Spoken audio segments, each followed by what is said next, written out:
ये क्या कह रहे हैं कि भाई क्या करना पड़ेगा ultimately, what what is required to be do. ये कह रहे हैं भाई ऑडिट रिपोर्ट आपको बनानी है, ठीक है। ओपिनियन फ्रेम करना है एक तो आपको, और दूसरा ओपिनियन बना करके ऑडिट रिपोर्ट बना के देनी है टू द कंसर्न, जो भी एड्रेस ही होगा वो। अब ऑडिट रिपोर्ट बनेगी कैसे आपकी, उसका फॉर्मेट हमको गिवन है, ठीक है। अब दो तरीके के फॉर्मेट्स हैं हमारे, एक अनमॉडिफाइड ओपिनियन का फॉर्मेट है हमारी, एक अनमॉडिफाइड रिपोर्ट का फॉर्मेट है हमारी, और दूसरा जो है हमारी मॉडिफाइड रिपोर्ट का फॉर्मेट है, ठीक है। अब मॉडिफिकेशंस क्या क्या होते हैं ओपिनियन में, ओपिनियन में मॉडिफिकेशंस होते हैं, एक आप क्वालिफाई करते हो, ठीक है। दूसरा आप क्या करते हो, एडवर्स ओपिनियन देते हो, और तीसरी चीज क्या रहती है, डिस्क्लेमर आपका रहता है, ठीक है। ये चीजें हमने पढ़ लिया था, फिर क्वालिफाइड ओपिनियन कब देना है, एडवर्स कब देना है, डिस्क्लेम कब करना है, ये चीज हमने पढ़ ली कल, ठीक है। समझ में आ गया वहां तक, यस और नो? यस। ठीक। अब क्या रह गया इसके अंदर हमारा, अब ऑडिट रिपोर्ट में और क्या क्या चीजें आती हैं। हमने स्टार्ट किया कहाँ से, टाइटल से, फिर एड्रेसी आ गए। एड्रेसी के बाद हम लोग जो है वो अपना यहाँ पर क्या दे चुके हैं, हम लोग यहाँ पे एक ओपिनियन दे चुके हैं, ओपिनियन वाला सेक्शन आ जाता है। ओपिनियन वाले सेक्शन के जस्ट नीचे हमारा बेसिस फॉर ओपिनियन सेक्शन आ जाता है, ठीक है, जिसको हमने ऑडिट रिपोर्ट में ऊपर पढ़ा भी है थोड़ा बहुत, है ना। उसके बाद क्या सेक्शन आएंगे, की ऑडिट मैटर्स आ जाएगा आपका, ठीक है। एम्फेसिस ऑफ ओपिनियन, इसमें एक एम्फेसिस करके एक पैराग्राफ और आएगा, फिर हमारा एडिशनल कम्युनिकेशन आएगा। तो ये हमारे सेक्शन जनरली हमारे होते हैं यहाँ पर, ठीक है। अब हर एक सेक्शन की अपनी अपनी इंपॉर्टेंस है, वो सेक्शन क्यों है यहाँ पर बनाया गया है, और उसमें आपको क्या लिखना रहेगा, वो सब चीजें हम लोग डिस्कस कर लेते हैं। तो अभी हमारा जो सेक्शन है वो ये है बेसिस फॉर ओपिनियन सेक्शन, ठीक है। इसके बारे में कल भी थोड़ा बहुत पढ़ लिया था, क्योंकि आप अपना ओपिनियन क्या दे रहे हो वो तो हम ओपिनियन दे चुके हैं सेक्शन में, लेकिन वो ओपिनियन क्यों दे रहे हो वो चीज आपको बताने के लिए बेसिस फॉर ओपिनियन सेक्शन में आना पड़ेगा, ठीक है भाई। समझ में आ गया यहाँ पे, यस और नो? Yes sir. यस अब सर। अब ये जो सेक्शन है ये आपका मॉडिफाइड रिपोर्ट में हो सकता है, अनमॉडिफाइड रिपोर्ट में होता है। तो जब आप एक when a report containing an unmodified और modified opinion, the basis of opinion section refers to the professional standards the auditor has followed in order to able to form an opinion on the financial statement to provide confidence to users that the report can be relied upon, ठीक है। तो जब unmodified section होता है ना, तो आपको पास ज्यादा कुछ बताने के लिए है नहीं बेसिस ऑफ ओपिनियन सेक्शन में, भाई आपने क्यों क्यों अपना ओपिनियन मॉडिफाई नहीं किया, क्यों आपने अनमॉडिफाइड ओपिनियन दिया है। तो आप ये कह रहे हो कि भाई हमने प्रोफेशनल स्टैंडर्ड्स के को जो है वो फॉलो करते हुए ऑडिट करी और उसके बेसिस पर हमने ओपिनियन फॉर्म किया है, ठीक है। इतना ही तो, अनमॉडिफाइड ओपिनियन में तो कुछ ज्यादा बताने के लिए हमारे पास है नहीं, नहीं है ना भाई यहाँ पे, यस और नो? कुछ ज्यादा बताने के लिए है हमारे पास अनमॉडिफाइड ओपिनियन जब आप दे रहे हो यहाँ पे? नो सर, नहीं है। क्योंकि बेसिकली आपको आपके पास कुछ है नहीं उनको बताने के लिए ना। तो जब अनमॉडिफाइड ओपिनियन होता है तो फिर यहाँ पर हम लोग के पास बताने के लिए ज्यादा कुछ नहीं होता, ठीक है। और जबकि जब आप मॉडिफाइड ओपिनियन दोगे तो फिर अब आपके पास बताने के लिए है, क्वालिफाई क्यों किया, एडवर्ड्स क्यों किया, या फिर आपने अपना ओपिनियन डिस्क्लेम क्यों किया, ये बताने के लिए हमारे पास बहुत कुछ है, ठीक है। तो ऑडिटर जब मॉडिफाई करता है बेसिस ऑफ ओपिनियन सेक्शन, उस चीज को एक्सप्लेन करता है बेसिकली, ठीक है ना। तो आपने ओपिनियन दे दिया अपना, जो भी मॉडिफाई किया ओपिनियन अपना ओपिनियन सेक्शन में, उसको एक्सप्लेन कहाँ किया जाएगा बेटा, उसको एक्सप्लेन किया जाएगा आपके बेसिस फॉर ओपिनियन सेक्शन के अंदर, ठीक है। समझ में आ गया यहाँ पे, यस और नो? यस। आप वो रीजंस कहाँ एक्सप्लेन करेंगे कि भाई हम लोगों ने ओपिनियन मॉडिफाई क्यों किया है, वो रीजंस आपके इस सेक्शन में आकर के होंगे।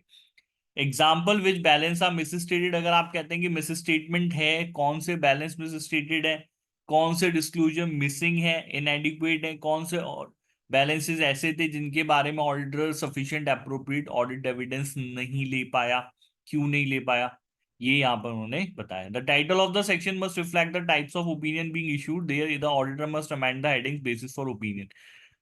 अच्छा, ये चीज भी इन लोगों ने बता दी कि जैसे आपकी रिपोर्ट का फॉर्म चेंज होगा, इफ अगर आप इसे अनमॉडिफाई से मॉडिफाई करते हो, तो आपका ये जो टाइटल है इस वाले सेक्शन का, बेसिस ऑफ ओपिनियन सेक्शन ना बेटा, बेसिस ऑफ ओपिनियन सेक्शन आपका अकॉर्डिंगली क्या होगा, मॉडिफाई होगा। इफ इट इज क्वालिफाइड तो basis of opinion for the qualified opinion हो जाएगा, basis of opinion for the adverse opinion हो जाएगा, basis of opinion for the disclaimer of opinion हो जाएगा। ठीक है, तो ये सेक्शन का टाइटल भी आपका जो है वो ओपिनियन के साथ साथ क्या होगा, मॉडिफाई आपको करना रहेगा। ठीक है भाई, समझ में आ गई बात यहाँ पे, यस और नो?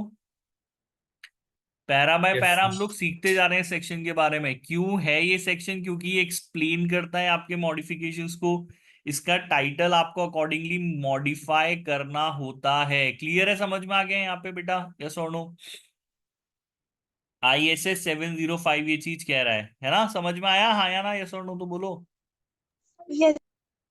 ठीक है, where a qualified adverse opinion is being issued the auditor must amend the statement the audit is sufficient and appropriate to provide. अब आ जाते हैं तीसरी बात पे। तो जब आप ओपिनियन क्वालिफाई करते हैं या फिर एडवर्स ओपिनियन देते हैं, तो इस सेक्शन में ये चीज लिखी जाती है कि ऑडिटर को सफिशिएंट अप्रोप्रिएट एविडेंस मिले हैं। ठीक है, ध्यान से सुनना मेरी बात। तो जब आपके रिपोर्ट को मॉडिफाई करके, आपने ओपिनियन मॉडिफाई करके क्वालिफाइड वर्ड्स किया, और जब इस सेक्शन में आप उस चीज को एक्सप्लेन करने आएंगे, तो आप ये बात लिखेंगे कि आपको सफिशिएंट अप्रोप्रिएट एविडेंस मिले। लेकिन किस चीज के लिए मिले? यहां पे आपको इस चीज के लिए मिले, ठीक है, फॉर दी बेसिस हम क्वालिफाई कर रहे हैं ओपिनियन या अपना एडवर्स ओपिनियन कर रहे हैं, इस चीज के लिए आपको सफिशिएंट अप्रोप्रिएट एविडेंसेस मिले। क्लियर है, समझ में आ गया यहाँ पे, यस और नो? तो आप ये नहीं बोल सकते कि भाई मेरे को एविडेंस नहीं मिले। चैबली आपका ओपिनियन क्वालिफाई आपने किया, एडवर्स आपने किया, तब भी आपको ये बात, क्योंकि क्वालिफिकेशन क्वालिफाई करने के लिए, एडवर्स ओपिनियन देने के लिए भी सबूत की जरूरत है। जैसे ये बोलने के लिए कि financial statement true and fair view का एग्जीबिशन करते हैं, वैसे ही ये बोलने के लिए भी कि क्या आपको ओपिनियन एडवर्स मिल रहा है या जो है आप ओपिनियन एडवर्स दे रहे हैं या क्वालिफाई कर रहे हैं, उसके लिए भी बेटा आपको क्या देना पड़ेगा, आपको क्या चाहिए, एविडेंस चाहिए। सो दैट्स वाई इस सेक्शन में हम आपको क्या क्या बोलते हैं कि भाई हमारे पास एविडेंस, और उसी एविडेंस के आधार पर हम ये ओपिनियन हमारा क्वालिफाई हमने किया है इस कारण से, और या फिर हमारा ओपिनियन एडवर्स हम लोग दे। ठीक है बेटा, समझ में आया हिया, यस और नो? Yes, sir. वैदिक समझ में आया? मेरे ख्याल से कुछ प्रॉब्लम हो गई है, शायद तुम डिस्कनेक्ट हो गए थे, है ना?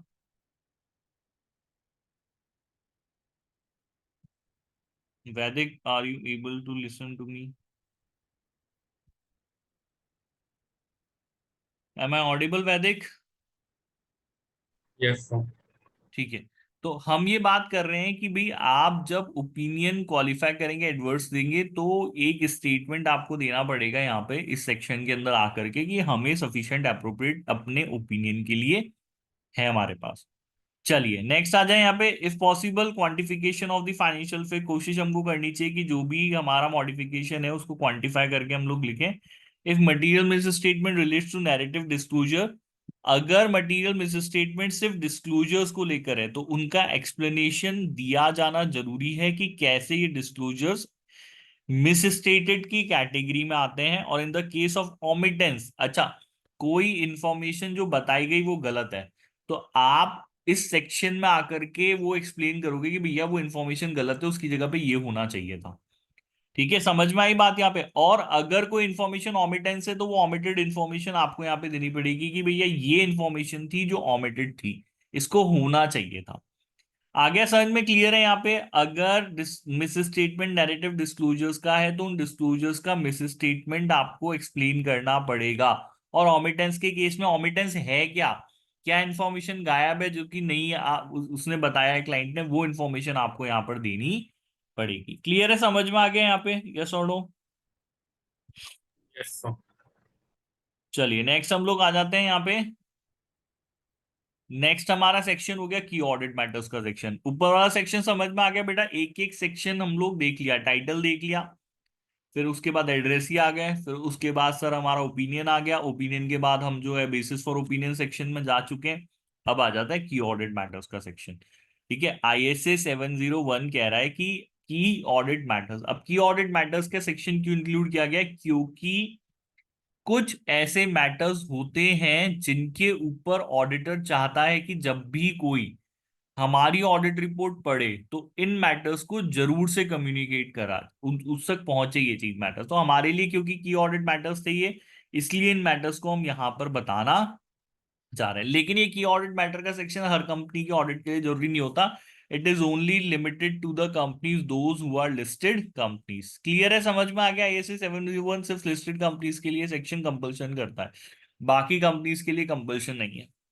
ठीक है भाई, समझ में आया बेटा यहाँ पे? यस और नो? एक बात तो Yes, sir. Now Yes.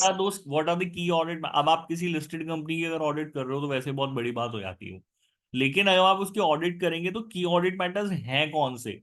तो ऑडिटर के जजमेंट में, ठीक है, मतलब आपके प्रोफेशनल जजमेंट में आपके लिए वो मैटर्स जो कि सबसे ज्यादा सिग्निफिकेंट थे आपकी ऑडिट में, and selected for matters communicated from TCWG। तो देखो क्या होता है कि एक मैटर है सिग्निफिकेंट, ठीक है, ये सिग्निफिकेंट मैटर्स जो आपने कम्युनिकेट किए TCWG, ठीक है, और वो मैटर्स जो आपने कम्युनिकेट नहीं किए TCWG को, तो उन मैटर्स को तो भूल जाओ, क्योंकि आपने TCWG को ही जब ये नहीं बताया कि ये मैटर्स हमारे लिए सिग्निफिकेंट तो ऑडिट के लिए, तो फिर क्या मतलब रहेगा? तो वही मैटर्स जो हमारे TCWG को कम्युनिकेट किए गए ना, सिग्निफिकेंट मैटर्स, ठीक है, उन्हीं मैटर्स में से सिग्निफिकेंट मैटर्स का सिलेक्शन किया जाता है। ऑडिटर के प्रोफेशनल जजमेंट में यही उसके लिए सबसे ज्यादा सिग्निफिकेंट मैटर्स थे, ठीक है, और उसने इनको कम्युनिकेट TCWG के साथ भी किया था। इन्हीं मैटर्स को हम लोग की ऑडिट मैटर्स के सेक्शन में इंक्लूड करते हैं। तो इसका मतलब क्या है? अगर आपने कोई मैटर TCWG को नहीं बताया है तो वो हमारा की ऑडिट मैटर्स में भी इंक्लूड नहीं होगा। आया समझ में यहाँ पे? यस और नो? Yes. ठीक है, the word is written and, ठीक है, तो प्रोफेशनल जजमेंट में सिग्निफिकेंट होना चाहिए, और उन्हीं मैटर्स में से सिलेक्शन होगा जो ऑलरेडी TCWG के साथ कम्युनिकेट किए गए। ठीक है, तो इसका कोई वो नहीं है कि भाई कौन सा मैटर आपके लिए सिग्निफिकेंट है या नहीं है। वो मैटर्स आपको जो लग रहे हैं आपके प्रोफेशनल जजमेंट में ये सबसे सिग्निफिकेंट है ऑडिट में, उन्हीं मैटर्स को हम लोग यहाँ पे सिग्निफिकेंट मानते हैं, की ऑडिट मैटर मानते हैं। चलिए, समझ में आई बात यहाँ पे? यस और नो? Yes. ठीक है, the auditor of a non listed entity में voluntary audit request of management और TCWG include key audit matters in the audit report. ठीक है, तो नॉन लिस्टेड एंटिटी, तो आपको नॉन लिस्टेड एंटिटी में तो ये बनाने की जरूरत नहीं है, लेकिन फिर भी अगर मैनेजमेंट रिक्वेस्ट करता है या TCWG के लोग रिक्वेस्ट करते हैं, तो उस केस में उनकी रिक्वेस्ट पे आप, या फिर वॉलेंट्री, अगर ऑडिटर को लग रहा है, वैसे देखो रिक्वायर्ड नहीं है, वॉलेंट्री आपको लग रहा है कि ये सेक्शन होना चाहिए तो आप इंक्लूड कर लो, कोई मना भी नहीं है ना? तो कोई बाउंडेशन नहीं है, आपको आपको वॉलेंट्री लग रहा है या फिर मैनेजमेंट TCWG रिक्वेस्ट कर रहा है तो ये सेक्शन इंक्लूड किया जा सकता है। क्लियर है, समझ में आ गया यहाँ पे? यस और नो? Yes, sir. ठीक है, पर्पस क्या है? To assist users in understanding the entity, ठीक है, and to provide a basis for the users to engage with management and TCWG about matters relating to the entity. तो कहने का मतलब कुछ नहीं है भाई, जो लोग ऑडिट रिपोर्ट को पढ़े उन्हें ये पता हो कि ये मैटर मोस्ट सिग्निफिकेंट मैटर्स थे, कल को अगर उन्हें मैनेजमेंट से बात करनी है तो इन मैटर्स के ऊपर वो बात कर पाए। तो अल्टीमेटली आप यूजर को समझाने के लिए कि भाई आपने जब ऑडिट करी तो आपके लिए क्या क्या, आपने कौन से मैटर्स को सिग्निफिकेंट मानते हुए ऑडिट करी है, उसको समझाने के लिए आपने क्या किया है, इस सेक्शन को इंक्लूड किया है, बाकी और कोई ज्यादा पर्पस नहीं। क्लियर है बेटा? समझ में आ गया यहाँ पे? सिंपल सी बात है कि सर यूजर को समझाने के लिए ये चीज करी गई है, उसको समझाने के लिए कि भाई आपके लिए कौन से मैटर्स की ऑडिट मैटर्स थे, है ना? वो बाद में मैनेजमेंट से बात करता है या TCWG से बात करता है, तो उसको समझाने के लिए एक बेसिक अंडरस्टैंडिंग क्रिएट करने के लिए हमने ये सेक्शन इंक्लूड किया है। क्लियर है, समझ में आ गया? यस और नो? Yes, sir. लेकिन की ऑडिट मैटर का मतलब ये नहीं कि आपने की ऑडिट मैटर बता दिया कि भाई ये मैटर की, तो ये 700 जो वन जो है ये कह रहा है कि अगर आप की ऑडिट मैटर्स आप लेकर के आते हो तो फिर आपको ये बताना पड़ेगा कि इसको आप सिग्निफिकेंट क्यों कंसीडर करते हो, फिर आपने इसको एड्रेस कैसे किया ऑडिट में। अगर आपने बता दिया कि भी देखो ये चीज मेरे लिए इंपॉर्टेंट थी, है ना, तो ये बताने से कुछ नहीं होगा, आपको ये समझाना पड़ेगा पहली बात तो ये चीज आपके लिए इंपॉर्टेंट थी क्यों, सिग्निफिकेंट थी क्यों, और दूसरी बात फिर आपने इसको एड्रेस कैसे किया है। आया समझ में, क्लियर यहाँ पे, यस और नो? Yes, sir. है ना, इस बात को समझना, ये बहुत बहुत इंपॉर्टेंट बात है कि आप ये बोल दो कि हाँ सर ये चीज थी जो मुझे दिख रही थी कि बहुत रिस्की है और बहुत सिग्निफिकेंट है। तो इसको बताने से होगा क्या, ऑडिटर जो यूजर है उसको समझ में आ गया ये आपके लिए सिग्निफिकेंट, आपने क्या किया, तो वो आपने कैसे उस सिग्निफिकेंट मैटर्स को ड्यूरिंग दी ऑडिट एड्रेस किया, कैसे उसको यहाँ पे देखा आपने, वो चीज आपको समझानी पड़ेगी। क्लियर है, समझ में आ गया, यस और नो? Yes. जनरली की ऑडिट मैटर्स हमारे कहाँ से निकल करके आते हैं, ठीक है, तो जब आप असेसमेंट कर रहे थे risk of material miss statement का, ये जब असेसमेंट कर रहे थे तो यहाँ पे वो एरिया जो कि जहां पे risk of material miss statement ज्यादा था और सिग्निफिकेंट रिस्क आइडेंटिफाइड, तो आईएसए 315 तो है ही सही हमारा मटेरियल मिस स्टेटमेंट का असेसमेंट करने के टाइम पे। तो आईएसए 315 के टाइम पे बेटा जब आप ये असेसमेंट किया जा रहा था risk of material miss statement का, तो उस टाइम पे वो एरियाज जो कि जहां पर की risk of material misstatement is higher, उन एरियाज को हम लोग सिग्निफिकेंट मैटर मानते हैं। क्लियर है, समझ में आ गया है यहाँ पे, यस और नो? Yes, sir. ठीक है, इसके अलावा हमारे फाइनेंशियल स्टेटमेंट का वो एरिया जहां पर मैनेजमेंट का जजमेंट इन्वॉल्व हो, हमारे फाइनेंशियल स्टेटमेंट का वो एरिया जहां मैनेजमेंट का जजमेंट इन्वॉल्व हो, और इस जजमेंट को ऑडिटर भी क्या मांगता है, सिग्निफिकेंट मानता है। ठीक है, मतलब हो सकता है बहुत सारे जजमेंट्स लिए गए हो, तो फाइनेंशियल स्टेटमेंट में वो एरिया जहाँ पे मैनेजमेंट ने जजमेंट लिया और ऑडिटर के जजमेंट में वो इस एरिया को क्या मानता है, सिग्निफिकेंट मानता है। क्लियर है, समझ में आई बात यहाँ पे, यस और no? Yes. Including accounting estimate that have been identified a high estimation uncertainty, उसके अलावा इसमें इन्होंने इंक्लूड क्या किया, इन्होंने क्या किया, ऐसे अकाउंटिंग एस्टिमेट्स जहां पे अनसर्टेनिटी बहुत ज्यादा है, जो अब बहुत ही अनसर्टेन अकाउंटिंग एस्टिमेट्स है, इनको आप डीम्ड क्या मानेंगे, ऑडिटर की जजमेंट में सिग्निफिकेंट मानेंगे। क्लियर है, समझ में आ गया यहाँ पे, यस और no? Yes, sir. Yes, sir.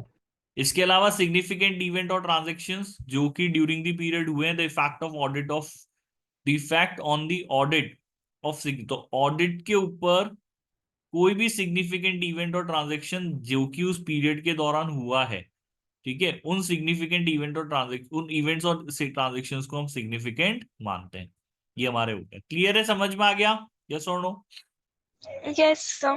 Specific example, significant fraud risk, goodwill, valuation of financial instrument, fair values, नए अकाउंटिंग स्टैंडर्ड्स का इफेक्ट हो गया, रेवेन्यू रिकॉग्नाइजेशन का कंसेप्ट हो गया आपका, आपने रीस्ट्रक्चरिंग के लिए मटेरियल प्रोविजन बना रखे हैं, नए आईटी सिस्टम्स को इम्प्लीमेंट किया गया है, तो क्या होता है, जैसे अब मान लो आपका क्लाइंट है, अब क्लाइंट इस साल नया आईटी सिस्टम पूरा लेकर के आया, तो आप ये क्योंकि पूरा सिस्टम वो नया लेकर के आया था, ठीक है, तो आपके लिए ऑडिट में ये चीज सिग्निफिकेंट रही होगी कि भैया इसको हमको ऑडिट करना पड़ेगा क्योंकि एक नया सिस्टम आईटी का है, तो ये चीज आपकी कहाँ आ जाएगी कि ऑडिट मैटर्स में आ जाएगी कि हाँ भाई ये क्योंकि ये नया आईटी सिस्टम था, एक सिग्निफिकेंट चेंज ये लोग एग्जिस्टिंग सिस्टम में लेकर के आए थे, इसलिए ये हमारे लिए सिग्निफिकेंट था, और ये हमने डीसीडब्ल्यूजी को भी बताया था, और हमने इसको एड्रेस कैसे किया, है ना, यस और नो? Yes. ठीक है, एक इलस्ट्रेशन 6 की audit matter, integrated websites and filing system, तो इन्होंने बोला कि भाई क्लाइंट ने एक सिस्टम नया इंट्रोड्यूस किया है जिससे कि इन्होंने अपनी वेबसाइट का इंटीग्रेशन फाइनेंस सिस्टम के साथ कर दिया है। अब ये मैनुअल नहीं होता है, अब ये ऑटोमेटेड होता है। ठीक है, आप वेबसाइट पे गए एज अ कंज्यूमर, सोचना आपने परचेज किया, परचेज करने के बाद डायरेक्टली वो फाइनेंशियल एंट्री उसकी हो गया, अकाउंट्स में वो पहुंच गया।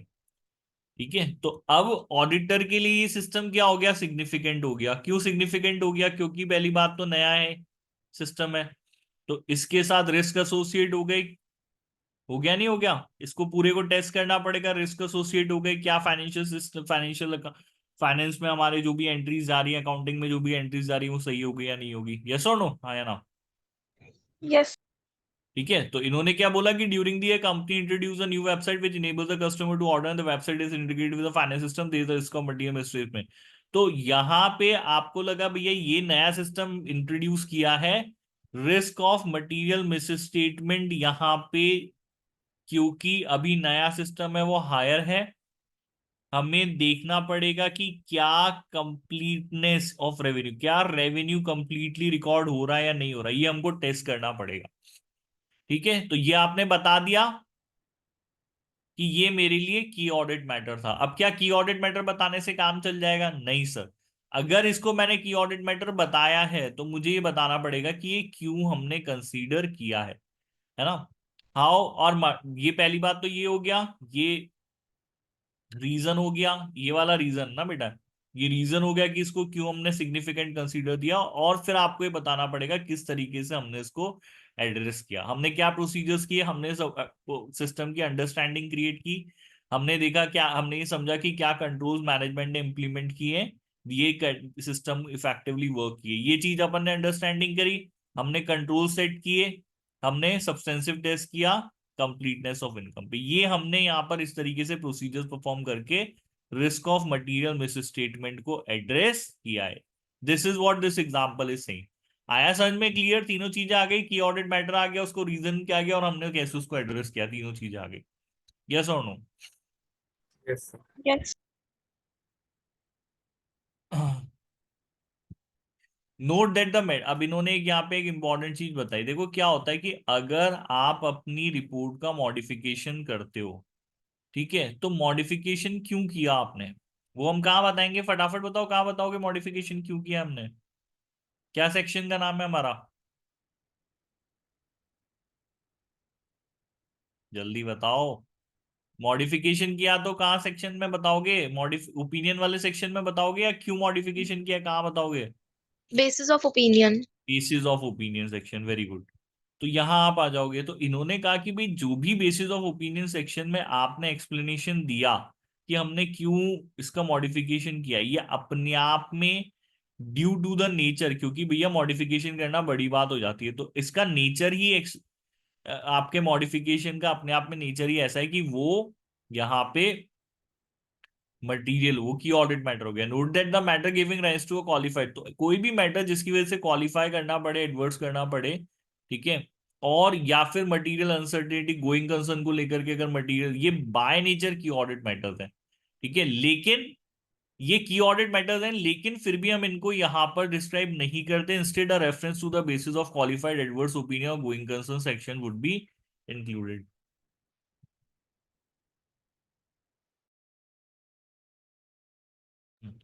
हाँ, तो मैं क्या कह रहा था यहाँ पे, तो इसलिए ये बाय नेचर की ऑडिट मैटर्स ही होते हैं, लेकिन फिर भी आप इनको कहाँ इंक्लूड नहीं करते, इस वाले सेक्शन में इंक्लूड नहीं करते, बल्कि इनको सिर्फ बेसिस ऑफ ओपिनियन सेक्शन में इंक्लूड किया जाता है। क्लियर है? समझ में आ गया यहाँ पे? यस और नो? Yes, sir. अगर ऑडिटर के पास, अब देखो क्या होता है कि कई बार ऑडिटर कह रहा है कि मेरे पास कोई की ऑडिट मैटर नहीं है बताने के लिए, तो ऐसे केस में ऑडिटर को discuss this with the engagement quality reviewer if one has been appointed.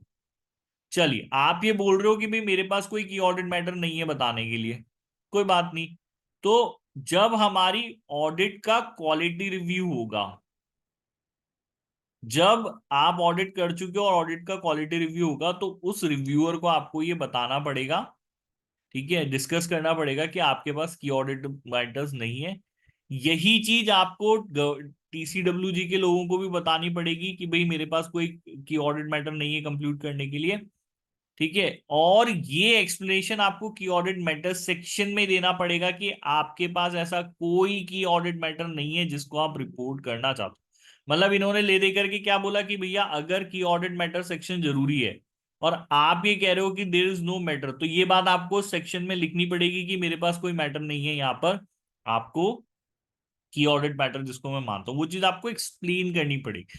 आप अपनी जिम्मेदारियों से भाग नहीं सकते ये बोल करके कि भाई मेरे पास है नहीं है, नहीं है तो क्यों नहीं है भाई, ऐसा क्या हो गया कि आपको ये नहीं पता कि की ऑडिट मैटर क्यों नहीं है, वो चीज आपको ऑडिट रिपोर्ट में इसी सेक्शन में एक्सप्लेन करनी पड़ेगी।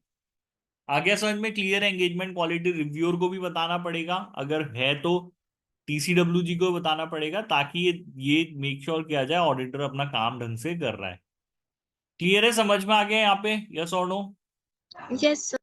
फिर हमारे पास आ जाता है एडिशनल कम्युनिकेशन। अब क्या होती है कि बहुत सारी चीजें ऑडिटर के पास कई बार बताने के लिए होती है। तो अभी जब हम चीज देखते हुए आए वो स्पेसिफिकली जो चीज वहां पे लिखी जाएगी वही लिखी जाएगी। अब कोई इंफॉर्मेशन है, हो सकता है वो की ऑडिट मैटर नहीं हो, उसकी जगह आपको बेसिस ऑफ ओपिनियन सेक्शन में नहीं मिले, तो वो फिर आप कहाँ लेकर के आएंगे? वो हम लेकर के आएंगे एडिशनल कम्युनिकेशंस में। बट एडिशनल कम्युनिकेशन का मतलब ये नहीं कि आप अपने हिसाब से कुछ भी लिखोगे। इसके अंदर भी हमारे पास 3 ही पैराग्राफ्स हैं। एक पैराग्राफ होगा एडिशनल कम्युनिकेशन में जहां पे हम material uncertainty related to going concern के बारे में बात करेंगे। इफ देयर इट इज, अगर आपकी मटेरियल अनसर्टेनिटी है तो उसके बारे में यहाँ बात करेंगे। फिर एक एम्फेसिस ऑफ मैटर पैराग्राफ होता है और फिर हमारा अदर मैटर पैराग्राफ आता है।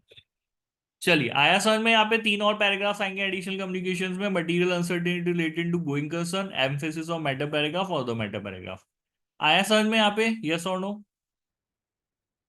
Yes, sir. Yes, ठीक sir. है। अब ये चीज ध्यान रखना कि यहाँ जो भी चीजें लिखी जा रही हैं उसका इम्पैक्ट हमारे ओपिनियन पे नहीं है। ओपिनियन पे जिस चीज का इम्पैक्ट था वो कहाँ आ गया? वो तो बेसिस में आ गया, कि ऑडिट मैटर्स के सेक्शन में आ गया। यस और नो? वो तो वहां आ चुका है। यस और नो? हाँ या बात समझ में आई नहीं बात? यस और नो? Yes, sir. वो तो हम वहां चुक चुके हैं। तो यहाँ जो कुछ भी चीजें हम लोग लिख रहे हैं इससे हमारी ओपिनियन के ऊपर कोई फर्क नहीं पड़ता।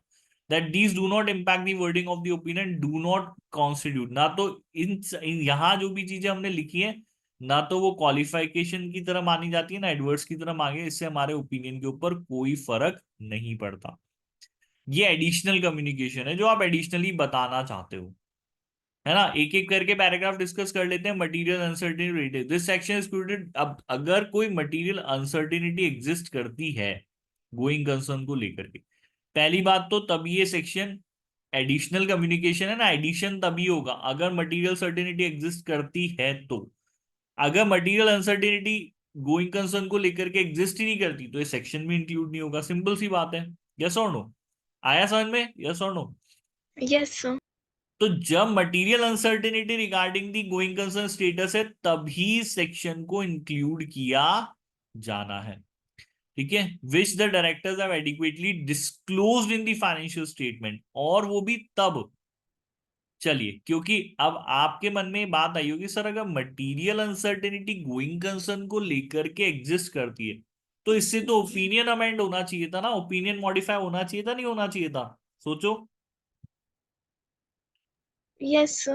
Yes, होना sir. चाहिए था सर ओपिनियन मॉडिफाई। फिर हम इसको यहाँ पे तो इंक्लूड भी करा, ओपिनियन मॉडिफाई क्यों नहीं किया? मैंने आपको क्या बताया, देखो हमारी कोई मैनेजमेंट से लड़ाई नहीं है। आप अपने फाइनेंशियल स्टेटमेंट में ये चीज कहते हो कि मटेरियल अनसर्टेनिटी एग्जिस्ट करती है, ठीक है? हमने ऑडिट किया, हमने देखा वाकई एग्जिस्ट करती है, तो इसका मतलब तो फाइनेंशियल स्टेटमेंट सही डिस्क्लोजर दे रहे हैं, ट्रू एंड फेयर है। यस और नो? Yes. तो फिर ओपिनियन तो कैसे मॉडिफाई करेंगे? इसमें ओपिनियन मॉडिफाई करने की जरूरत है? फिर बताओ। No, sir. तो it is only when that की मटेरियल अनसर्टेनिटी एग्जिस्ट करे और उसका डिस्क्लोजर नहीं हो, this will going to result in the modification of opinion. अगर मटेरियल अनसर्टेनिटी एग्जिस्ट करती है और उसका डिस्क्लोजर प्रॉपर है, it will not going to modify the in the modification of the, तो अनमॉडिफाइड रिपोर्ट ही जाएगी। ठीक है? तो अगर मटेरियल अनसर्टेनिटी एग्जिस्ट करती थी, डिस्क्लोजर है, फिर वो बात आप कहां लेकर के आ जाएंगे? हमारे एडिशनल कम्युनिकेशन में लेकर के आ जाएंगे। भाई फाइनेंशियल स्टेटमेंट में था, बताया मैनेजमेंट ने, ठीक है, डिस्क्लोजर है, हम भी इसके बारे में बात करना चाहते हैं, इससे ओपिनियन मॉडिफाई नहीं हो रहा है लेकिन हम इसको अपनी रिपोर्ट में शामिल करना चाहते हैं, इसी वजह से बस इसको यहाँ पे इंक्लूड किया गया है। आया समझ में? क्लियर है यहाँ पे? यस और नो? Yes. चलिए, तो आपके लिए इस सेक्शन में इसको इंक्लूड करने के लिए क्या क्या चीजें आ गई कंडीशन? पहली बात तो मटेरियल अनसर्टेनिटी एग्जिस्ट करे, फिर उसका डिस्क्लोजर प्रॉपर हो फाइनेंशियल स्टेटमेंट्स में, ठीक है, तभी ये दो कंडीशन अगर सेटिस्फाई होती हैं तो ये सेक्शन हम लोग फाइनेंशियल स्टेटमेंट में इंक्लूड नहीं करते। दो में से अगर ये कंडीशन सेटिस्फाई नहीं होती तो फिर मॉडिफिकेशन होगा रिपोर्ट। आया बेटा समझ में? क्लियर है यहाँ पे? यस और no? Yes, sir.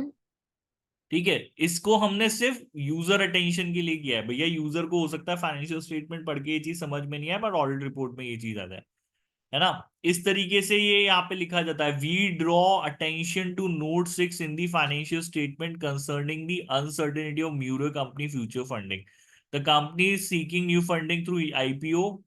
In the event that the IPO does not proceed, this will require the company existing bank arrangement to be renegotiated and additional funding to be raised from either existing or new investors. This condition indicate the existence of material which may cast significant doubts on the company. ये सिर्फ attention draw करने के लिए पूरी बात इन्होंने यहाँ पे बताई, यही पूरी बात फाइनेंशियल स्टेटमेंट में भी लिखी होगी। आ गया बेटा समझ में? क्लियर है यहाँ पे? यस और नो? Yes, sir. अब आ जाओ बचे कुछ मैटर्स, है ना। कुछ मैटर्स ऐसे हैं जो कि की ऑडिट मैटर्स भी नहीं है, लेकिन फिर भी ऑडिटर चाहता है कि भाई मैं इस मैटर के ऊपर, चीज के ऊपर ऑडिट रिपोर्ट को पे पढ़ने वाले का ध्यान लेकर के आना चाहता हूँ। आ रहा है समझ में यहाँ पे? यस और नो? मतलब कुछ मैटर्स हैं जिन जो कि मटेरियल अनसर्टेनिटी भी कास्ट नहीं कर रहे यहाँ पे, गोइंग कंसर्न के ऊपर, जो की ऑडिट मैटर्स भी नहीं थे, या फिर कोई ऐसा मैटर नहीं था जिसकी वजह से मैं ओपिनियन अपना मॉडिफाई करता, लेकिन फिर भी मैं चाहता हूँ कि भैया मेरी कोई ऑडिट रिपोर्ट पढ़े ना, वो एक बार इस चीज के ऊपर ध्यान जरूर दें। तो ऐसे मैटर्स को हम लोग कहाँ लेकर के आते हैं? ईयूएम के पैराग्राफ में लेके आते हैं, that is emphasis of matter. Emphasis का मतलब क्या होता है? सिर्फ और सिर्फ फोकस लाने के लिए, सॉरी फोकस भी क्यों बोलूं मैं, एक वर्ड हम लोग लेते हैं सिर्फ अटेंशन लाने के लिए, सिर्फ ध्यान केंद्रित करने के लिए, है ना। यस और no? You are not important, but फिर भी हम चाहते हैं कि यार इसके ऊपर लोग ध्यान दें, इसीलिए हम लोग इस पैराग्राफ में उन चीजों को लेकर के आते हैं। क्लियर है? समझ में आ गया यहाँ पे? यस और नो? Yes. अगेन कंडीशन है, कोई चीज प्रॉपरली डिस्क्लोज्ड होनी चाहिए फाइनेंशियल स्टेटमेंट्स में, ठीक है। Is use to refer that has been appropriately presented. तो जिस चीज का, जिस मैटर का प्रेजेंटेशन प्रॉपर है, डिस्क्लोजर प्रॉपर है फाइनेंशियल स्टेटमेंट्स में, ठीक है, लेकिन ऑडिटर के जजमेंट में उसे लगता है कि फंडामेंटल इंपॉर्टेंस है इस यूजर अंडरस्टैंडिंग की, उसको बताना पड़ेगा फाइनेंशियल स्टेटमेंट्स में, तो ही उस चीज को। तो अगर किसी चीज का प्रेजेंटेशन डिस्क्लोजर नहीं है ना फाइनेंशियल स्टेटमेंट में, वो आप उठा करके इस पैराग्राफ में नहीं लिया होगे, क्योंकि वो फिर मैटर ऑफ मॉडिफिकेशन बन सकता है। उसके लिए वजह से तो मॉडिफाई करोगे ना रिपोर्ट की, उसको यहाँ लाके बता दोगे कि ठीक है चलो मॉडिफाई तो नहीं करता, एम्फेसिस ऑफ मैटर पैराग्राफ में उस चीज को लेकर के आ जाऊं। बताओ क्या करोगे? ये करोगे कि कोई चीज जो कि फाइनेंशियल स्टेटमेंट में प्रॉपरली प्रेजेंट नहीं है, as per financial reporting framework नहीं है, उसके हम एम्फेसिस ऑफ मैटर पैराग्राफ में लेके आ जाए, मॉडिफिकेशन नहीं करे, मॉडिफिकेशन का मैटर बन गया ना फिर तो वो। ये बताओ if it is material. Question समझ में नहीं आया हो तो वापस पूछूं या वैदिक? जल्दी बताओ भाई, क्या हुआ? I am not Audible? Yes, sir. Audible. फिर क्वेश्चन समझ में नहीं आया, वापस पूछूं? Yes, sir. Please. हाँ वापस पूछ लेते हैं। कोई मैटर है, listen to my question, matter not presented as per financial reporting framework, ठीक है, financial reporting framework and material to the financial statements. ये मैटर जो है उसका प्रेजेंटेशन फाइनेंशियल रिपोर्टिंग फ्रेमवर्क के से नहीं हुआ, और ये जो है वो फाइनेंशियल स्टेटमेंट्स के हिसाब से मटेरियल भी था, इस मैटर की वजह से मॉडिफिकेशन होगा, या फिर इसको हम ईओएम पैराग्राफ में लेकर के आएंगे। क्या करेंगे? Modification होगा. वैदिक क्या होगा?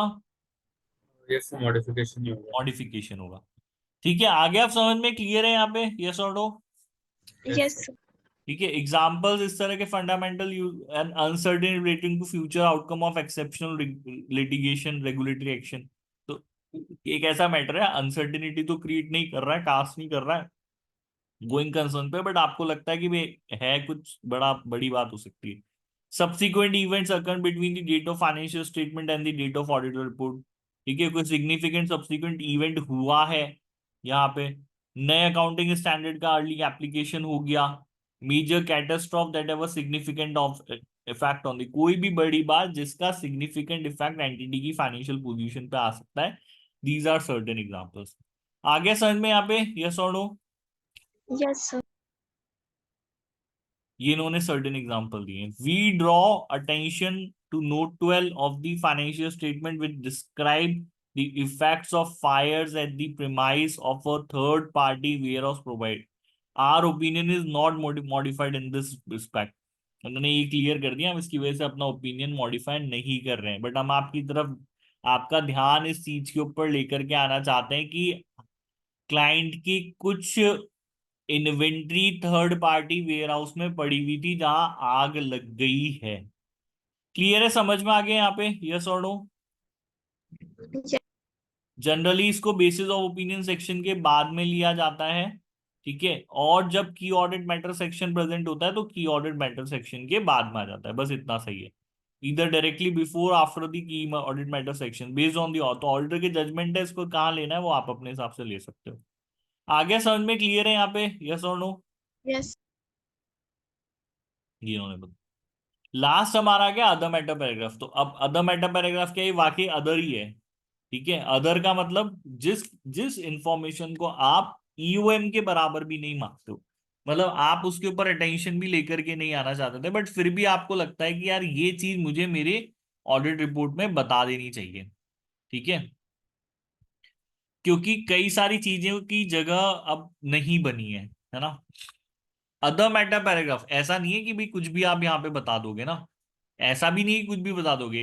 If the considered communicate to the user regarding matter other than those presented और disclose in the financial statement. तो अब यहाँ पे समझना बात को कि कोई चीज जो कि फाइनेंशियल स्टेटमेंट में, ठीक है, अदर देन दोस प्रेजेंटेड, तो कहने का मतलब ये है कि कोई इंफॉर्मेशन जो कि अदर देन फाइनेंशियल स्टेटमेंट्स है, मतलब कि एज पर एफआरएफ भी जरूरी नहीं था उसको प्रेजेंट करना ना, समझना इस बात को कि कोई information it is not required as per the financial reporting framework कि आप इसको फाइनेंशियल स्टेटमेंट में लिखोगे, है ना। आपकी आपने जब ऑडिट करी होगी तो सब चीजें फाइनेंशियल स्टेटमेंट से नहीं जुड़ी हुई हैं। बहुत सारी चीजें होती हैं जो फाइनेंशियल स्टेटमेंट में नहीं दिखाई जाती हैं, होता है ना, सभी सारी इंफॉर्मेशन थोड़ा ना फाइनेंशियल स्टेटमेंट में आ जाएगी, ये बताओ आएगी क्या फाइनेंशियल स्टेटमेंट में सारी इंफॉर्मेशन? no, sir. नहीं आती, सब चीजें फाइनेंशियल स्टेटमेंट्स में नहीं आती हैं, ना उसमें प्रेजेंट करने की जरूरत होती है ना उसमें डिस्क्लोज करने की जरूरत होती है, इट इज नॉट रिक्वायर्ड। लेकिन कोई ऐसी अदर इंफॉर्मेशन है जो कि फाइनेंशियल स्टेटमेंट में तो प्रेजेंट करने की जरूरत नहीं थी, लेकिन ऐसी इंफॉर्मेशन आपको लगता है कि ये इंपॉर्टेंट हो सकती है फाइनेंशियल स्टेटमेंट को समझने, चाहे उसकी फाइनेंशियल स्टेटमेंट में जरूरत नहीं थी, बट फिर भी फाइनेंशियल स्टेटमेंट को समझने के लिए वो जरूरत हो सकती है, ये भी हो सकता है ना, यस और नो? आ रही बात समझ में, आया ना, यस और नो? Yes, sir. ठीक है, तो that in the auditor judgement are relevant to understanding the auditor responsibility. तो ये क्योंकि जरूरी है, इसीलिए क्योंकि ऑडिटर की जिम्मेदारी और ऑडिटर का काम क्या किया गया ये इसलिए जरूरी है, सिर्फ ऑडिटर को इसलिए लग रहा है कि भाई ये मेरी जिम्मेदारियां समझाने के लिए, ये मेरी ऑडिट को समझाने के लिए, ये मेरी ऑडिट रिपोर्ट को समझाने के लिए ये इंफॉर्मेशन देना जरूरी है। ठीक है, आगे समझ में यहाँ पे, यस और नो? इसीलिए आप इस इंफॉर्मेशन को अदर मैटर पैराग्राफ में लेकर के आते हैं, मतलब it is some kind of information which is not required to be presented और disclosed in financial statement, it is other information. आया समझ में ये चीज? Yes, sir. Yes, sir. ठीक है, example to communicate that the audit report is intendly solely for the intended user and should not be distributed. तो अगर आप ये कहना चाहते हो कि हमारी ऑडिट रिपोर्ट सिर्फ और सिर्फ स्पेसिफिक यूजर के लिए है, ठीक है, ये बात इसलिए बतानी जरूरी है क्योंकि भाई आप सिर्फ ऑडिट रिपोर्ट समझाना चाहते थे, ठीक है, ये बात फाइनेंशियल स्टेटमेंट से जुड़ी हुई भी नहीं थी, लेकिन क्योंकि ऑडिटर अपनी रिपोर्ट के बारे में समझाना चाहता था, अपनी जिम्मेदारियों को समझाना चाहता था, तो इस वजह से इसको अदर मैटर पैराग्राफ में वो लेकर के आ गया, ठीक है। When law regulation generally accepted practices require permit the auditor further explain, अपनी जिम्मेदारियों को, मतलब सिर्फ ऑडिटर अपने काम के बारे में जब एडिशनली समझाना चाह रहा है तो वो इन्फॉर्मेशन हम अदर मैटर पैराग्राफ में इंक्लूड कर रहे हैं, उसके बियॉन्ड कोई इन्फॉर्मेशन यहाँ पे इंक्लूड नहीं करी गई। आ गया समझ में यहाँ पे, यस और नो? Yes. ठीक है। Yes, sir. ऑडिटर ने रिजाइन ने क्यों नहीं किया? जब एविडेंस वो नहीं ले पा रहा था तब भी उसने रिजाइन क्यों नहीं किया है? ऑडिट प्लानिंग को कम्युनिकेट करने के लिए, ठीक है। Entity prepare one set of accounts in accordance with general purpose papers on other different account, तो एक तो आपने जर्नल पर्पस फ्रेमवर्क के क्लाइंट ने दो अलग अलग तरीके की अकाउंटिंग करी है, तो वो समझाने के लिए, ठीक है। तो जहां उसे अपने काम को समझाने की जरूरत है, जहां अपनी रिपोर्ट का पर्पस समझाने की जरूरत है, तब आप इस पैराग्राफ को यूज में लेंगे, बस इससे ज्यादा आप इस पर्पस इसका कुछ भी नहीं होगा। आ गया समझ में? क्लियर है यहाँ पे, यस और no? Yes. Yes, sir. Generally last paragraph होता है included to draw user attention matter relating to other report and advise the auditor report the paragraph may be included report on other, ठीक है। अच्छा, other matter paragraph में यहां पे ये include किया जा सकता है जब आपको लॉ या अदर लीगल रिस्पॉन्सिबिलिटीज आपकी होती है ना, report on other legal and regulatory requirement. तो वैसे तो ऑडिटर को लीगल रिक्वायरमेंट्स पे रिपोर्ट नहीं करना पड़ता ना, आपका काम ये देखना नहीं है कि कंपनी ने कानून की कंप्लायंस करी है नहीं करी। एडिशनली अगर आपके ऊपर ये रिस्पॉन्सिबिलिटी है कि आपको इसके ऊपर भी रिपोर्ट करना है कि कंपनी ने, आपके क्लाइंट ने कानून की पालना करी है नहीं करी है, रेगुलेटरी रिक्वायरमेंट्स को पूरा किया नहीं किया, तो ओएमपी के अंदर इस सेक्शन को क्या किया जाता है, एडिशनली इंक्लूड कर लिया जाता है। आ गया बेटा समझ में? क्लियर है यहाँ पे, यस और नो? Yes, sir. इसका अलग से सेक्शन नहीं है, ये अदर मैटर पैराग्राफ में आ जाता है अगर आपको other legal and regulatory requirements होता है। When relevant to all other user understanding of the other matter paragraph may be included as a separate section following the report on other regulatory requirements. The heading may be amended to provide further context. For example, other matters scope of the audit. चलिए समझ में आ गया बेटा यहाँ पे, yes और no? Yes. Last one is other information. अब सब चीजें खत्म हो गई हैं, अब other information. Other information refers to financial और non financial other than the financial statement और ऑडिट रिपोर्ट दे रहा हूं, तो ऐसी इंफॉर्मेशन, अब ये भी समझ लो अदर इंफॉर्मेशन का क्या मतलब है, जिसके ऊपर ऑडिटर इज नॉट रिपोर्टिंग, ऐसी इंफॉर्मेशन जिसके ऊपर आप रिपोर्ट कर ही नहीं रहे हो, ठीक है। Other than the financial statement and audit report दे रहा हूं include in the entity's annual report.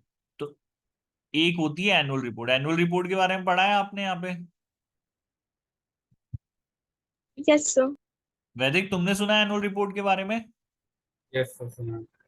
So it is a report prepared annually, और ये कब दी जाती है? जब आपकी एनुअल जनरल मीटिंग होती है। फाइनेंशियल स्टेटमेंट्स पार्ट होते हैं बेटा इसका, है ना। फाइनेंशियल स्टेटमेंट ऑडिट, ये जो एनुअल रिपोर्ट बनती है काफी बड़ी होती है, और आपके फाइनेंशियल स्टेटमेंट इसका पार्ट होते हैं, ठीक है। समझ में आई बात यहाँ पे, ये चीज? Yes. Yes, sir. चलिए, तो अब अगर कोई भी अदर इंफॉर्मेशन जिसपे कि ऑडिटर अपनी रिपोर्ट नहीं करता है, ठीक है, other than the financial statement audit report दे रहा हूं, तो अगर कोई भी दूसरी इंफॉर्मेशन, चाहे वो फाइनेंशियल नेचर की है चाहे वो नॉन फाइनेंशियल नेचर की है, फाइनेंशियल स्टेटमेंट्स को छोड़ करके और ऑडिटर की रिपोर्ट उसके ऊपर छोड़ करके, ठीक है, तो अगर ऑडिटर चेयरमैन की रिपोर्ट के बारे में कुछ बोलना चाहता है, ऑपरेटिंग एंड फाइनेंशियल रिव्यू के बारे में कुछ बोलना चाहता है, सोशल एंड एनवायरमेंट रिपोर्ट है, कॉर्पोरेट गवर्नेंस के ऊपर कुछ बोलना चाहता है, तो यहां वो आप यहां पर पैराग्राफ इंक्लूड करेंगे। आया समझ में? क्लियर है यहाँ पे, यस और नो? Yes, sir. Yes. ये बहुत बड़ा सा ब्लॉक मेरा एनुअल रिपोर्ट है, और इसका एक छोटा सा पार्ट फाइनेंशियल स्टेटमेंट है।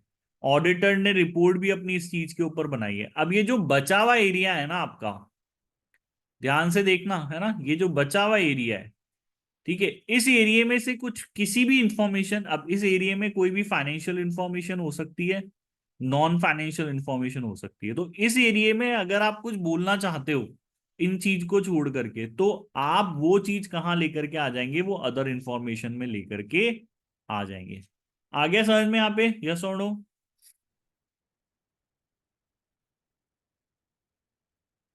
जल्दी बताओ भाई, हाँ या ना? Yes. ठीक है। If the auditor obtain the final version of other information before the date of audit, they must be read it to identify any material inconsistency with the financial statement or the auditor. तो अगर auditor को other information का final version, मतलब कि audit report और जो annual report होगी वो उसमें बाकी सारी इंफॉर्मेशन उसको बाद में मिली है, ठीक है, बिफोर दी ऑडिट रिपोर्ट, मतलब रिपोर्ट डेट करने से पहले मिल गई है, तो ऐसी इंफॉर्मेशन को रीड करना चाहिए, ठीक है। या आपके लिए बोला गया है, क्या हुआ, एनुअल रिपोर्ट आपको जो फाइनेंशियल स्टेटमेंट्स तो दे दिए, लेकिन बची हुई एनुअल रिपोर्ट आपको बाद में दी ऑडिट कर, जब आप पूरी कर चुके थे, तो क्या आप, अब आपकी ऑडिट रिपोर्ट तो अभी आपने बनाई नहीं है, तो क्या हमको इस पूरी बचे हुए फाइनेंशियल स्टेटमेंट्स के अलावा जो एनुअल रिपोर्ट में सारी इंफॉर्मेशन थी उसको पढ़ना नहीं चाहिए क्या? ये क्या है, यस और नो? Yes. Yes, sir. पढ़ना चाहिए ना इसको, अंडरस्टैंडिंग आपको इसकी लेनी चाहिए, सिंपली रीड करो। और आपको देखना चाहिए कि आपने जो ऑडिट रिपोर्ट बनाई है, क्या ये इंफॉर्मेशन इस ऑडिट रिपोर्ट में जो भी ड्यूरिंग दी ऑडिट आपको जो इंफॉर्मेशन मिली उसके इनकंसिस्टेंट तो नहीं। अगर कोई इनकंसिस्टेंसी है मटेरियल, तो वो आपको आइडेंटिफाई करनी चाहिए, ये इन्होंने यहाँ पे 720 कह रहा है बेटा, क्लियर है, समझ में आ गया, यस और नो? Yes. ठीक है, तो उस इंफॉर्मेशन में अगर कुछ भी ऐसा है जो कि इनकंसिस्टेंट है, तो इन्होंने फिर प्रोसीजर्स दे दिए कि भैया ऐसे नहीं छोड़ सकते, क्योंकि आपने मेरे को ऑडिट करने के बाद सारी इंफॉर्मेशन दी है, मैंने तो अब पढ़ा, मुझे अब पढ़ के लग रहा है कि ये तो इनकंसिस्टेंट इंफॉर्मेशन है, मटेरियल इनकंसिस्टेंसी है। चलिए काम करना पड़ेगा, फिर से आ जाते हैं, खत्म नहीं करेंगे ऑडिट, प्रोसीजर्स परफॉर्म करेंगे इनकंसिस्टेंसीज का इवेल्युएशन करने के लिए। ऑडिटर ये देखेगा कि क्या फाइनेंशियल स्टेटमेंट और अदर इन्फॉर्मेशन दैट रिक्वायर, क्या हमें फाइनेंशियल स्टेटमेंट में या फिर कोई अदर इन्फॉर्मेशन में अमेंडमेंट की मांग करनी चाहिए, मतलब बोलना चाहिए क्लाइंट को भी यहाँ पे अमेंडमेंट करो, मैनेजमेंट से डिस्कस करो, उनको बोलो करेक्शन करने के लिए, मैनेजमेंट मना कर दे तो TCWG के पास चल जाओ, अगर फिर भी अनकरेक्टेड रहे तो ऑडिटर डिस्क्राइब करेगी अब फिर अगर यहाँ पे, क्योंकि अब फाइनेंशियल स्टेटमेंट में तो दिक्कत नहीं है ना, दिक्कत कहाँ है, अदर और आपकी एनुअल रिपोर्ट की अदर इंफॉर्मेशन में दिक्कत है, जिसको कि वो करेक्ट करने के लिए मना कर रहे हैं। तो इसके लिए आप ओपिनियन तो चेंज नहीं करोगे, कि ओपिनियन ही चेंज कर दोगे, यस और नो? जल्दी बताओ। अगर मेरे फाइनेंशियल स्टेटमेंट्स पे तो कोई इंफॉर्मेशन नहीं है, समझाया था ना अभी, ये चीज, ये वाली, ये चीज ध्यान रखना, आपका फाइनेंशियल स्टेटमेंट सिर्फ इतना सा पार्ट है बेटा, और एनुअल रिपोर्ट का। अब अगर आपको यहाँ कोई इंफॉर्मेशन इनकंसिस्टेंट लग रही है जो आपने ऑडिट करी है उसके हिसाब से, तो इसमें आप चेंज मांग रहे हो, ऑडिटर अगर, आपके क्लाइंट अगर मना कर दे कि नहीं यहाँ हम कोई चेंज नहीं करेंगे, तो क्या आप इसके लिए अपनी ऑडिट रिपोर्ट को मॉडिफाई कर दोगे, ये बताइए, जल्दी बताओ। वापस पूछू क्या क्वेश्चन, या वैदिक? Yes. Yes, sir. नहीं कर सकते ना, मॉडिफिकेशन कर सकते हैं क्या? ये तो ऐसी इंफॉर्मेशन है जो कि अंडर ऑडिट थी नहीं, अब आपने इस इंफॉर्मेशन को पढ़ा and you are finding that हाँ भाई मटेरियल इनकंसिस्टेंसी है, तो ये चीज समझाने के लिए हम आ जाते हैं अदर इंफॉर्मेशन सेक्शन में, और वहां इस इंफॉर्मेशन का डिटेल डिस्क्रिप्शन दिया जाता है कि भैया ये मैंने एनुअल रिपोर्ट में पढ़ा which was inconsistent with the information that I have obtained during previously when I am doing the audit, and now this information is inconsistent, so that's why I'm explaining this information, this whole information in the section which is called as other information section. Clear आया समझ में, yes or no? Yes. Otherwise alternatively अगर आपको लग रहा है भी बात इतनी बड़ी हो गई है कि ऑडिट रिपोर्ट देखने की जगह विड्रॉ कर लेते हो, तो विड्रॉ कर लीजिए। आ गया बेटा समझ में, यस और no? Yes. Yes, sir. The other information section within the auditor reports identify the other information obtained by the auditor prior to the date of audit reports. State that the auditor has not audited the other information and accordingly does. तो ये information आपको audit report से पहले मिली है, इस information को आपने audit नहीं किया है, इसलिए आप इसके ऊपर किसी तरह का कोई ओपिनियन और कंक्लूजन नहीं दे रहे हैं। ठीक है, वो आपकी जिम्मेदारी बतानी पड़ेगी अदर इंफॉर्मेशन को लेकर के क्या है। इसी सेक्शन में आप अपनी रिस्पॉन्सिबिलिटी बताओगे कि भाई इस इंफॉर्मेशन को लेकर के मेरी क्या रिस्पॉन्सिबिलिटी थी। ठीक है, state either that the auditor has nothing to report or provides a description of the material misstatement if applicable। तो या तो ये बताओ कि भाई मेरे पास कुछ रिपोर्ट करने के लिए नहीं है इस इंफॉर्मेशन पे, पर मैं इस इंफॉर्मेशन को बताना चाहता हूँ। ठीक है, या फिर आपको जो भी मटेरियल मिसस्टेटमेंट है वो बताना पड़ेगा। आगे समझ में क्लियर नहीं यहाँ पे, यस और नो? Yes. Yes, sir. इतनी मेहनत क्यों कर रहे हैं सेक्शन पे सर?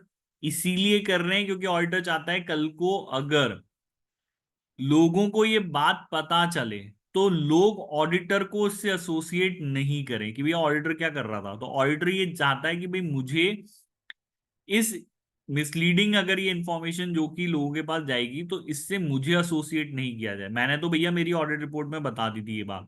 ठीक है, नीचे misstatement of other information exists when the other information is incorrectly stated or otherwise misleading। Misstatement और इनकंसिस्टेंसी इन अदर इंफॉर्मेशन में अंडरमाइन दी क्रेडिबिलिटी। तो अगर यहाँ पे मटेरियल मिसस्टेटमेंट या इस इंफॉर्मेशन में कोई इनकंसिस्टेंटी या मटेरियल, तो इससे फाइनेंशियल स्टेटमेंट्स की बेटा क्रेडिबिलिटी कम होती है। इस वजह से हम लोगों को ये बतानी जरूरत होती है। आगे समझ में यहाँ पे, यस और नो? Yes. ठीक है, इसके अलावा और क्या पैराग्राफ आगे हैं?